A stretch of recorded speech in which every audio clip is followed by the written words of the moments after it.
சாய் பக்தர்களுக்கு என் அன்பு வணக்கங்கள். ஓம் சாய்ராம். என் அன்பு குழந்தையே, இனி உனது வாழ்க்கை நீ எடுத்து வைக்கும் ஒவ்வொரு அடியும் ஏற்றம் தரப்போகிறது. உன்னை வீழ்த்த நினைத்தவர்கள் மத்தியில் நீ நன்றாக வாழ்வில் வளர்ச்சி அடைந்து வாழ்வாய். உன்னுடைய வாழ்க்கையில் பல வருடங்களாக உன் மகிழ்ச்சிகளை இழந்து விட்டாய். அடுக்கடுக்காக துன்பங்களும் பிரச்சனைகளும் இருக்கும் நிலையில் நீ எப்படி உன் சந்தோஷங்களை நினைப்பாய்? நீ புலம்பிய காலம் எல்லாம் முடிந்துவிட்டது.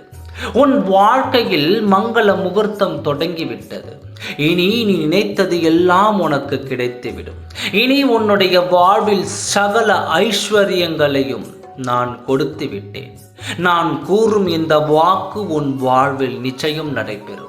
நீ எதிர்பார்த்தது எல்லாம் உன்னை தேடி வரப்போகிறது. அவை உனக்காகவே இருந்தவைகள். இனி உனக்கு கவலைகள் இல்லாமல் எல்லா சந்தோஷங்களும் பெற்று வாழ்வாய். நீ கலங்காமல் இருக்கவே நான் நீ வேண்டி கேட்ட அனைத்தையுமே உனக்கு செய்து கொடுக்க போகிறேன். உனக்கு நல்லதே நடக்கும். இனி எதை நினைத்தும் கவலைப்படாதே, நல்லதே நடக்கும். ஓம் சாய்ராம். நன்றி, வணக்கம்.